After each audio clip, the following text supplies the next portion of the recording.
আমি ব্যবহাৰ কৰি এই মোবাইল ফোনটোৰ পৰা আৰম্ভ কৰি প্ৰতিটো ইলেক্ট্ৰনিক সামগ্ৰীকে এই চাইনাও অৰ্থাৎ চীন দেশও এই ইজৰাইল দেশৰ দৰে পেজেৰ এটেক কৰাৰ দৰে আমাৰ ভাৰতত ব্যৱহাৰ হৈ থকা প্ৰতিটো ইলেক্ট্ৰনিক ডিভাইচকে সিহঁতে নিজৰ দেশৰ পৰাই কণ্ট্ৰল কৰি এই গোটেইবোৰ ডিভাইচকে এই পৰমাণু বোমৰ দৰে একেলগে একে সময়তে গোটেই ভাৰতবৰ্ষখনতে কোটি কোটি মানুহক বিপদত পেলাই দিব, আমাৰ গোটেই ভাৰতবৰ্ষখনকে ধ্বংস কৰি দিব পাৰে।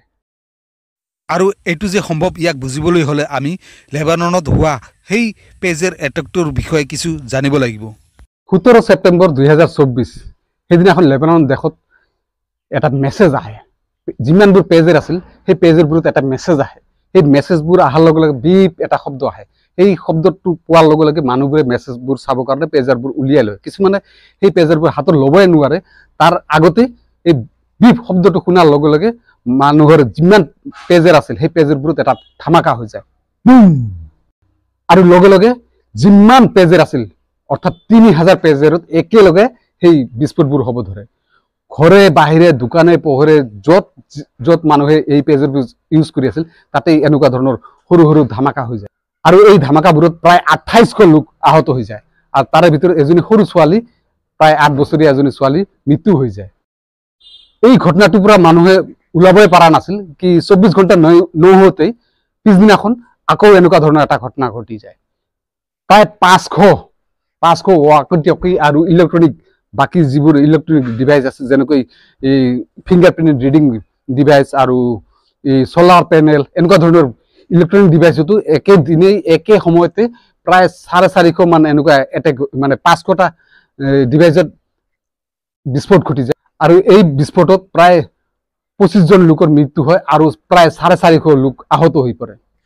এই বিস্ফোটবোৰ ইমানে মানে ঘাতক আছিল যে ঘৰে বাহিৰে দোকানে পোহৰে আৰু য'ত য'ত মানে এনেকুৱা ধৰণৰ সামগ্ৰী আছিল গোটেইবোৰ ঠাইতে জুই লাগি যায়। কিছুমানৰ স্কুটিত, কিছুমানৰ স্কুটাৰত, কিছুমানৰ 4চকীয়া বাহনত, কিছুমানৰ ঘৰত, কিছুমানৰ ইলেক্ট্ৰনিক আমাৰ এই সোলাৰ পেনেল আছে যে তেনেকুৱাবোৰত, কিছুমানৰ ৰেডিঅ'ত এনেকৈ জুই লাগি যায়।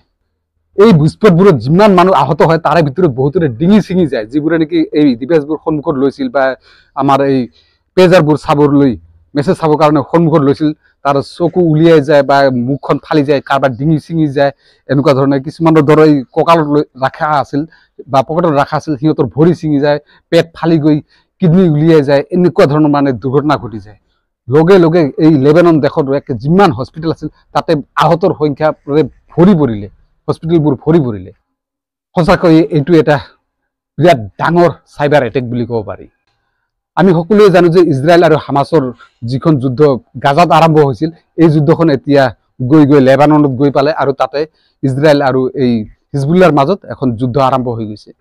এই হিজবুল্লাহসকলৰ যিসকল সদস্য আছে সেই সদস্যসকলে এই ৱাকি-টকি আৰু পেজাৰ ব্যৱহাৰ কৰি আছিল। তেওঁলোকে ভালকৈ জানে যে মোবাইল ইউজ কৰিলে ইজৰাইলে ট্ৰেক কৰিব পাৰিব, লোকেশ্যন ট্ৰেক কৰিব পাৰিব আৰু তেনেকৈ আগে পিছে তেনেকৈ লোকেশ্যন ট্ৰেক কৰি সিহঁতৰ এই হিজবুল্লাৰ বহুত সদস্যক ইজৰাইলে ইতিমধ্যে মাৰিছেও। আৰু সেইকাৰণে এই হিজবুল্লাৰ সদস্যসকলে এতিয়া এই বাবা আদম যুগৰ পেজাৰ ইউজ কৰি আছিল, ৱাকি-টকি ইউজ কৰি আছিল, য'ত নেকি ইণ্টাৰনেট ইউজ নহয়, মোবাইল টাৱাৰ ইউজ নহয়।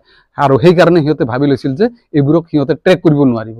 কিন্তু কি দুৰ্ভাগ্যৰ কথা যে ইজৰাইলে সেইবোৰ যন্ত্ৰকো ট্ৰেক কৰিলে, সেইবোৰ যন্ত্ৰকো মানে চাইবাৰ এটেক কৰি পেলালে। ইমান দূৰৰ পৰা বহু কিলোমিটাৰ দূৰৰ পৰা সেইবোৰ পেজাৰক আৰু সেইবোৰ ৱাকি-টকি, কেৱল ৱাকি-টকি আৰু পেজাৰ বুলিয়ে নহয়, ৰেডিঅ' ডিভাইচ যেনেকৈ আমাৰ ফিংগাৰপ্ৰিণ্ট ৰিডিং ডিভাইচ আছে, সোলাৰ পেনেল আছে আৰু তেনেকুৱা ধৰণৰ বহুত সামগ্ৰী আছে। তেনেকুৱা সামগ্ৰী য'ত নেকি আমি ডাইৰেক্টলি ক'ব পাৰোঁ যে সেইবোৰ ইলেক্ট্ৰনিক ডিভাইচ বুলি ক'ব পাৰোঁ। সেইবোৰ ডিভাইচকো মানে ইজৰাইলে কেনেকৈ যে এটেক কৰিলে, কেনেকৈ যে বিস্ফোট কৰালে, সেয়া বিৰাট ডাঙৰ কথা।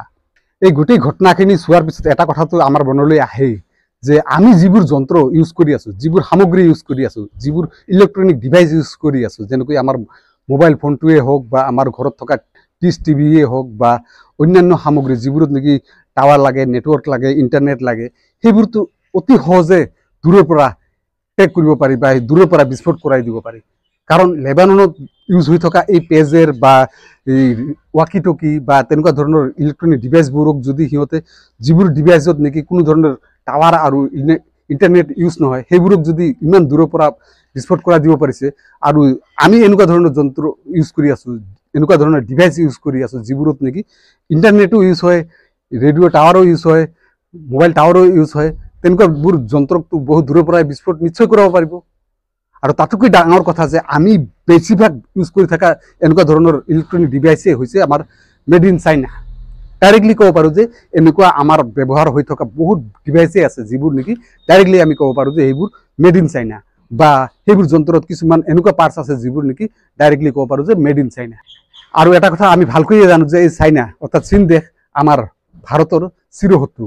গতিকে চাইনাও যদি এনেকুৱা কিবা এটা খুৰাফাতি দিমাগ খটাই থৈছে বা এনেকুৱা কিবা এটা ট্ৰিক খটাই থৈছে যে সিহঁতৰ এই পাৰ্টছবোৰৰ জৰিয়তে বা সিহঁতৰ এই ডিভাইচবোৰৰ জৰিয়তে সিহঁতে বহুত দূৰৰ পৰাই বা সিহঁতৰ দেশৰ পৰাই আমাৰ এই ডিভাইচবোৰক কণ্ট্ৰল কৰিব পাৰে বা এইবোৰ ডিভাইচক সিহঁতে যেতিয়া ইচ্ছা তেতিয়াই যদি বিস্ফোট কৰাই দিব পাৰে, তেন্তে আমাৰ কি গতি হ'ব? আমিতো ঘৰৰ ভিতৰত ইমান ডিভাইচ এনেকুৱা ধৰণৰ ডিভাইচ ইউজ কৰি আছোঁ যিবোৰ নেকি ক'ব গ'লে যে এইবোৰ চাইনা, মেড ইন চাইনা। আৰু এই মেড ইন চাইনা ডিভাইচবোৰ আমি কেনেকৈ বিশ্বাস কৰিম যে চাইনাই সেইবোৰত তেনেকুৱা ধৰণৰ ট্ৰিক খটোৱা নাই বুলি? বাপৰে, কল্পনা কৰিলেই ভয় লাগে যে আমাৰ ঘৰত আমি কেৱল বিস্ফোটক সামগ্ৰীৰে ভৰাই ৰাখিছোঁ। আমি এনি টাইম মানে বিপদৰ সৈতে, মৃত্যুৰ সৈতে যুঁজি আছোঁ, কিন্তু আমি ভালকৈ নাজানো যে আমি কি বস্তু ব্যৱহাৰ কৰি আছোঁ। আমি ব্যৱহাৰ কৰি থকা কোনটো বস্তুৰ ভিতৰত চাইনা কি ভৰাই থৈছে আমি ভালকৈ নাজানো বা একেবাৰেই নাজানো। তেন্তে যদি চাইনাও তেনেকুৱা কিবা এটা ট্ৰিক খটাই থৈছে তেন্তে আমাৰ কি হ'ব পাৰে? যেতিয়া ইচ্ছে তেতিয়াই চাইনাই যদি এই বস্তুবোৰত সময় আহিলে যে কিবা এনেকুৱা সিহঁতৰ লগত যুদ্ধ এটা আৰম্ভ হৈ গ'ল, তেতিয়াতো চাইনাই কি কৰিব? এই আমাৰ গোটেই সামগ্ৰীবোৰত মানে বিস্ফোট কৰাই দিব পাৰিব। কোনো পৰমাণু বমৰ প্ৰয়োজনেই নহ'ব। যেতিয়া ইচ্ছে তেতিয়াই গোটেই ভাৰতবৰ্ষখনকে একেবাৰে তেহলাই দিব পাৰিব। গোটেই ভাৰতবৰ্ষখনকে একে পৰমাণু বোমৰ দৰে একেবাৰে ধ্বংস কৰি দিব পাৰে।